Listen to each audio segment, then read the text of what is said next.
नवरात्रि के 9 दिन आदिशक्ति मां दुर्गा को समर्पित होते हैं। नवरात्रि के 9 दिन माता रानी के 9 अलग अलग स्वरूपों का पूजन किया जाता है। नवरात्रि के 9 दिनों में माता रानी को अलग अलग स्वरूप के हिसाब से अलग अलग पुष्प, अलग अलग भोग अर्पित किए जाते हैं। देवी भागवत पुराण के अनुसार नवरात्रि के पावन पर्व पर माता रानी अपने भक्तों के घर में विराजमान रहती हैं। ऐसे में हम सभी कोशिश करते हैं कि माता रानी को प्रसन्न कर उनकी कृपा प्राप्त कर सकें। माता रानी की कृपा प्राप्त करने के लिए भक्ति नवरात्रि के 9 दिनों में कलश स्थापना करते हैं, माता रानी की चौकी की स्थापना करते हैं, अखंड ज्योत जलाते हैं, दुर्गा सप्तशती का पाठ करते हैं, व्रत और पूजन करते हैं। सभी भक्त माता रानी की कृपा प्राप्त करने के लिए अलग अलग उपाय करते हैं। माता रानी को प्रसन्न करने के लिए अलग अलग वस्तुएं अर्पित करते हैं। लेकिन क्या आप जानते हैं, कुछ ऐसी वस्तुएं हैं जिन्हें नवरात्रि के दौरान भूलकर भी माता रानी को अर्पित नहीं करनी चाहिए। अगर इन वस्तुओं को आप गलती से भी माता रानी को अर्पित करेंगे तो आपको व्रत और पूजन का पूर्ण फल प्राप्त नहीं होगा। इसलिए माता रानी की कृपा प्राप्त करने के लिए आपको ये जानना अति आवश्यक है कि कौन सी ऐसी वस्तुएं हैं जो माता रानी के पूजन में भूलकर भी इस्तेमाल नहीं करनी चाहिए।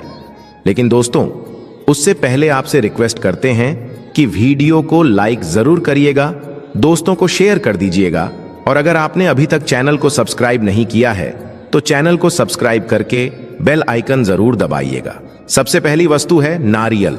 हिंदू धर्म में नारियल को समृद्धि, धन, शुभता और सम्मान का सूचक माना जाता है। नारियल को श्रीफल भी कहा जाता है। नारियल को सुख समृद्धि में वृद्धि करने वाला माना जाता है। नारियल का हर मांगलिक कार्य में विशेष महत्व होता है। जैसा कि आप सभी जानते हैं कि माता रानी के कई मंदिरों में नारियल से बलि भी दी जाती है, और माता रानी के पूजन में नारियल का इस्तेमाल हम सभी करते हैं। खासकर कलश की स्थापना नारियल रखकर ही की जाती है। माता रानी के पूजन में हम नारियल इस्तेमाल करते समय कुछ गलतियां कर बैठते हैं। दोस्तों, नारियल कई प्रकार के होते हैं। एक हरा नारियल होता है जिससे नारियल पानी पिया जाता है। एक होता है सूखा जटा वाला नारियल जिसके अंदर पानी नहीं होता। एक होता है जिस नारियल के अंदर पानी होता है और उस पर जटाएं भी होती है। और एक नारियल होता है जो बिल्कुल सूख जाता है, जिसमें जटाएं भी नहीं होती, जिसे गोला कहा जाता है। इसलिए यह जानना आवश्यक है कि माता रानी के पूजन में किस तरह का नारियल इस्तेमाल करें और कैसे इस्तेमाल करें। माता रानी के पूजन में सदैव पानी वाला जटा वाला नारियल ही इस्तेमाल करें। नारियल पूर्ण होना चाहिए, यानी कि नारियल चटका हुआ या टूटा हुआ नहीं होना चाहिए, क्योंकि पूर्ण नारियल ही पूर्णता का और पवित्रता का प्रतीक होता है। पूर्ण नारियल ही सुख समृद्धि का प्रतीक होता है। पूर्ण नारियल को ही श्रीफल यानी कि मां लक्ष्मी का फल कहा जाता है। नवरात्रि में माता रानी के कलश की स्थापना करते समय भी सदैव साबुत जटा वाला पानी वाला नारियल ही कलश पर स्थापित करना चाहिए। साथ ही यह ध्यान रखना चाहिए कि माता रानी के कलश की जब आप स्थापना करते हैं तो नारियल को सदैव कलश के ऊपर लिटा कर रखें। माता रानी के घट की स्थापना करते समय कभी भी नारियल को खड़ा करके नहीं रखा जाता। नारियल को सदैव लिटाकर कलश के ऊपर रखना चाहिए, और लिटाते समय भी आपको इस बात का ध्यान रखना चाहिए कि नारियल का जो मोटा हिस्सा है वो आपकी तरफ होना चाहिए और जो पॉइंटेड हिस्सा है वो दूसरी तरफ होना चाहिए। साथ ही नारियल को स्थापित करने से पहले आप नारियल को लाल कपड़े में लपेटकर उस पर मौली 3 बार लपेटे, और फिर लाल चुनरी ओढ़ाकर ही आप नारियल को घट के ऊपर स्थापित करें। शास्त्रों के अनुसार कलश के ऊपर जब सही तरीके से नारियल रखा जाता है, सही प्रकार का नारियल रखा जाता है, तभी व्रत और पूजन का पूर्ण फल प्राप्त होता है। यह भी ध्यान रखें कि महिलाएं माता रानी को नारियल अर्पित तो करें, लेकिन कभी भी माता रानी के सामने नारियल को तोड़े नहीं, क्योंकि नारियल बीज रूप होता है और स्त्रियां बीज रूप से ही शिशु को जन्म देती हैं। इसलिए कभी भी महिलाओं को नारियल को नहीं तोड़ना चाहिए। रोशन जिंदगी चैनल के माध्यम से आपको बता दें कि अगर आपको आरण संबंधित समस्या है, आप पर बहुत सारा कर्जा है, तो आप चमेली के तेल में सिंदूर मिलाकर उससे नारियल पर एक स्वास्तिक का चिन्ह बनाएं। अब इस नारियल को आप माता रानी के चरणों में अर्पित करें। फिर नवरात्रि के मंगलवार या शनिवार के दिन इसे ले जाकर आप हनुमान जी के चरणों में अर्पित कराएं। ऐसा करने से आरण उतर जाता है और तत्काल लाभ होता है। धन संबंधी समस्या को दूर करने के लिए आप कुमकुम से नारियल पर स्वास्तिक बनाकर इस नारियल को माता रानी के चरणों में अर्पित करें। नवरात्रि में माता रानी के चरणों में इस नारियल को रखा रहने दें और नवरात्रि खत्म होने के बाद आप इस नारियल को अपने धन रखने के स्थान पर रख दें। ऐसा करने से आर्थिक संकट दूर होता है और धन का लाभ होता है। मनोकामना पूर्ण करने के लिए आप एक नारियल को लाल सूती कपड़े में लपेटकर माता रानी के चरणों में अर्पित करें और माता रानी से मनोकामना पूर्ण करने की प्रार्थना करें। फिर नवरात्रि के आखिरी दिन में आप इस नारियल को ले जाकर किसी शुद्ध बहते हुए जल के स्रोत में, यानी कि किसी नदी या नहर में बहा दें। ऐसा करने से माता रानी की कृपा से मनोकामना जल्द ही पूर्ण हो जाती है।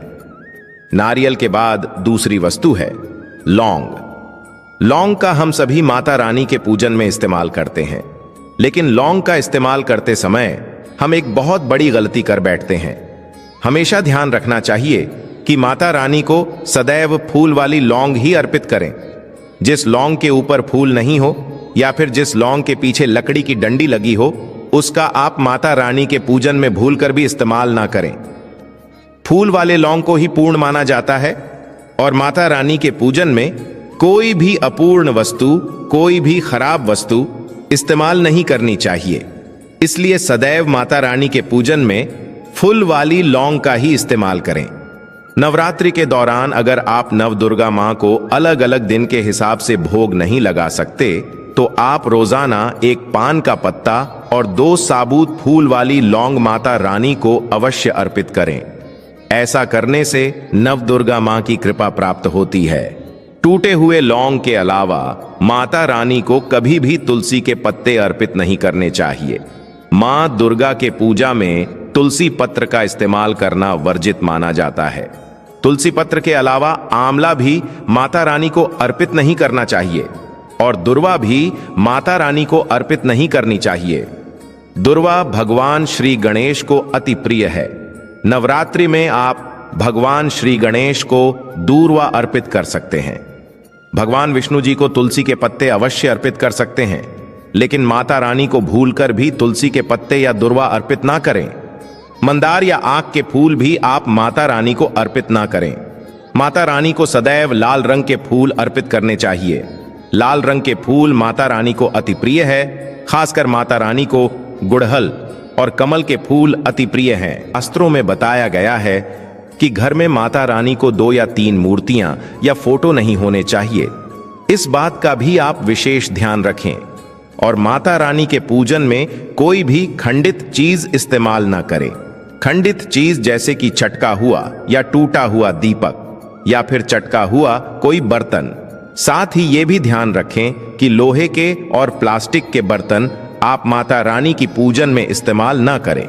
कई लोग बोन चाइना के बर्तन पूजन में इस्तेमाल करते हैं, लेकिन ऐसा भूलकर कि नहीं करना चाहिए, क्योंकि उन बर्तनों में हड्डियों का चूरा मिला होता है। तो ऐसे बर्तनों को भी माता रानी के पूजन से सदैव दूर रखें। साथ ही यह भी ध्यान रखें कि माता रानी को कभी भी अपवित्र स्थल पर उत्पन्न किए हुए अनखिले पुष्प यानी कि कलियां अर्पित ना करें। फूलों की पत्तियां तोड़कर भी आप माता रानी को अर्पित ना करें। माता रानी को जो पुष्प अर्पित कर रहे हैं उन्हें सूंघे नहीं, यानी कि सूंघे हुए पुष्प, गिरे हुए पुष्प या फिर मुरझाए हुए पुष्प आप माता रानी को अर्पित ना करें। दूसरों के यहां से चुरा कर लाए हुए पुष्प या फिर अपवित्र वस्तुओं में रख कर लाए हुए पुष्प, जैसे कि पैंट की जेब इत्यादि जगह पर रखकर लाए हुए पुष्प भी आप माता रानी को अर्पित ना करें। ऐसे फूलों को चढ़ाने से मां अप्रसन्न होती हैं और जातक को पूजा का फल प्राप्त नहीं होता। दोस्तों, नवरात्रि के पावन पर्व पर माता रानी की कृपा प्राप्त करने के लिए आप इन सभी बातों का विशेष रूप से ध्यान रखें। आज के लिए बस इतना ही। दोस्तों, अगर माता रानी को सच्चे हृदय से चाहते हैं तो कमेंट में जय माता दी अवश्य लिख दें। दोस्तों, अगर आपको यह जानकारी पसंद आया है तो वीडियो को लाइक करिएगा, दोस्तों को शेयर जरूर करिएगा और चैनल को सब्सक्राइब करके बेल आइकन जरूर दबाइएगा। आपका दिन शुभ हो।